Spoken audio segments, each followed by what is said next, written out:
Assalamualaikum dan salam sejahtera semua. Hari ini 5 hari bulan Mac 2022 adalah temu janji saya dengan KKM untuk mendapatkan suntikan vaksin booster.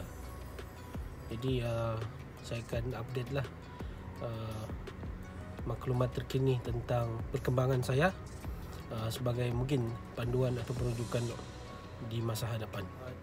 Dalam masa beberapa minggu ini saya sudah mengekalkan pengambilan vitamin suplemen.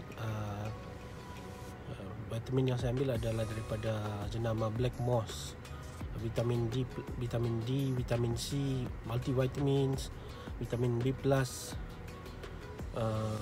semua jenis suplemen lah. Saya sudah makan untuk pastikan imun badan betul-betul bersedia untuk vaksin booster pada hari ini.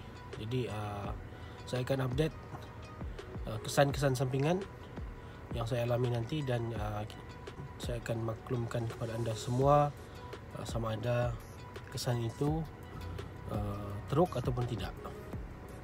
Jadi insya-Allah semuanya akan berjalan dengan lancar, dipermudahkan. Amin.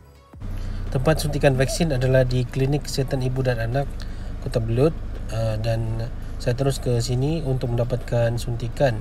Walau bagaimanapun apabila sampai saya dimaklumkan bahawa hari Sabtu tutup untuk kaunter vaksin. Jadi saya dicadangkan untuk pergi ke Hospital Kota Belud lah untuk dapatkan vaksin di situ. Jadi saya terus ke Hospital Kota Belud dan mendaftar di bahagian kaunter pendaftaran.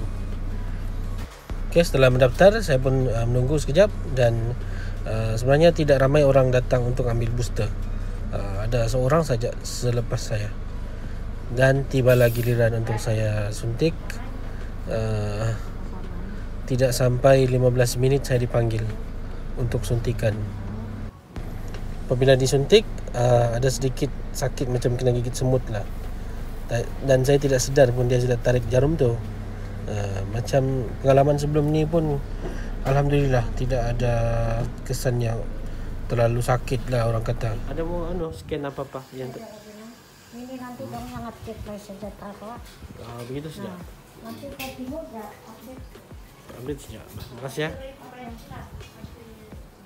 Baru selesai booster. Proses suntikan booster kali ini adalah antara pengalaman yang paling mudah bagi saya lah, berbanding dengan sebelum ini yang agak ramai. Kali ini agak renggang sedikit. Okey, alhamdulillah suntikan booster telah selesai tadi. 5 minit telah berlalu dan setakat ini masih belum ada sebarang kesan sampingan. Syukur alhamdulillah, dan saya akan monitor perkembangan setiap 10 minit sehingga setengah jam begitulah. Saya tidak akan berganjak daripada hospital ni. Jadi kalau ada sebarang side effects ataupun benda di luar jangkaan, kita terus boleh pergi ke kecemasan ataupun hospital. Okey, jadi tips dia yang pertama guys, kalau anda berada di pusat kesihatan, pusat vaksin, jangan terus beredar lah.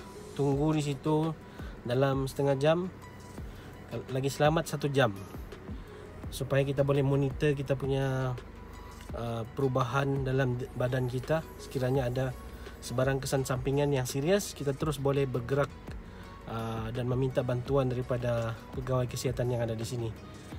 Jadi saya akan buat itu dalam masa lebih kurang setengah jam begitu.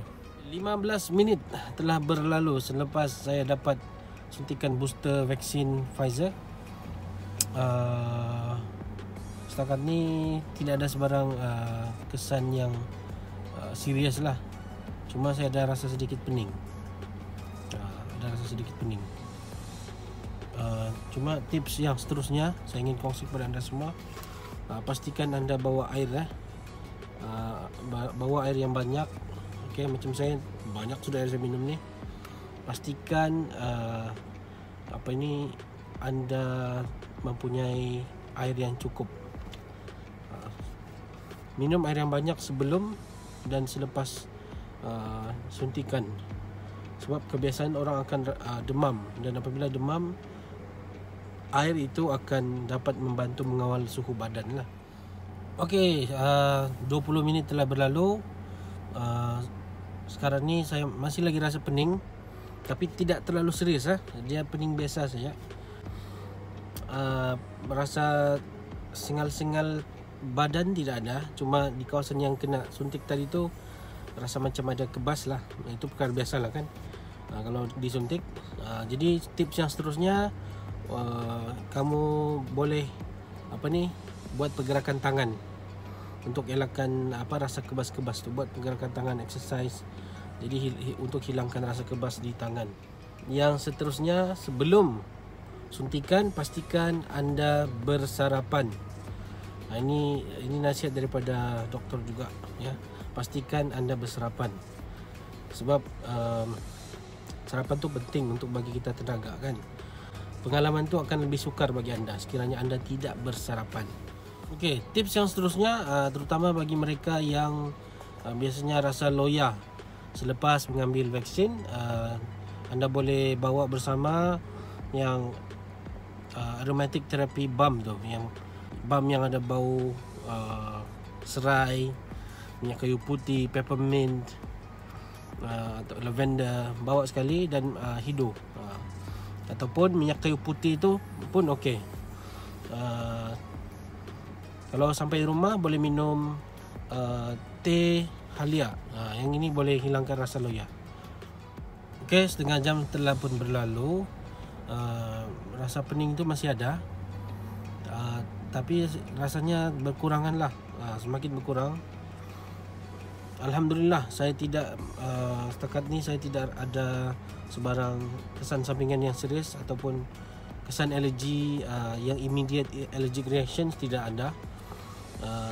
Alhamdulillah. Jadi saya akan terus berehat di rumah. Saya akan terus minum air dengan banyak dalam masa 3 hari begini, dan itulah saya akan rehat. Jadi syukur hari ini hari Sabtu, esok hari Ahad, ada masa untuk rehat. Dan syukur juga sebab sekarang ni waktu cuti sekolah lah, saya tidak perlu bekerja pada hari Isnin nanti. Ada juga kerja lah, tapi tidaklah perlu pergi secara rasmi begitu. Jadi ada masa yang cukup untuk rehat. Jadi saya ingin kongsi tips yang seterusnya lah, sebab ini tips yang saya tips yang saya amalkan sendiri dan yang saya rasa perlu diamalkan oleh semua orang lah. Yang pertama, oleh sebab untuk mengambil booster ni dia agak fleksibel sekarang.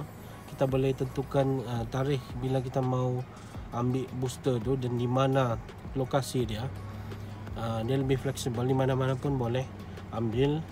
Jadi rancanglah pengambilan booster anda supaya anda ada masa yang cukup untuk berehat selepas booster. Paling cantik kalau ada paling kurang 3 hingga seminggu lah waktu rehat. Jadi tidak ada risiko, kita tidak akan terdedah kepada risiko rasa penat dan sebagainya selama bekerja, dan mengakibatkan kesihatan kita terganggu sebab kita baru saja ambil booster kan.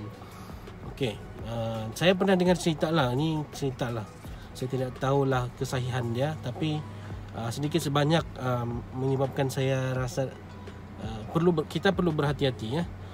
Mereka yang sudah ambil booster ataupun vaksin, dia perlu rehat yang cukup sebelum dan selepas, supaya tenaga yang ada dalam badan tu cukup untuk combat itu kesan sampingan. Jadi apabila kita tidak dapat cukup rehat selepas pengambilan vaksin, sedikit sebanyak akan menjejaskan kesihatan kita juga.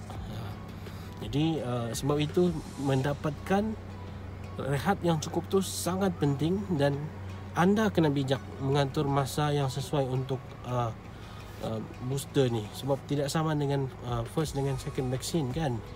Tarikh tu telah ditetapkan, tapi untuk yang sekarang ini booster, kita boleh tetapkan tarikh dia sendiri. Jadi di situ kita boleh adjust lah mengikut keperluan.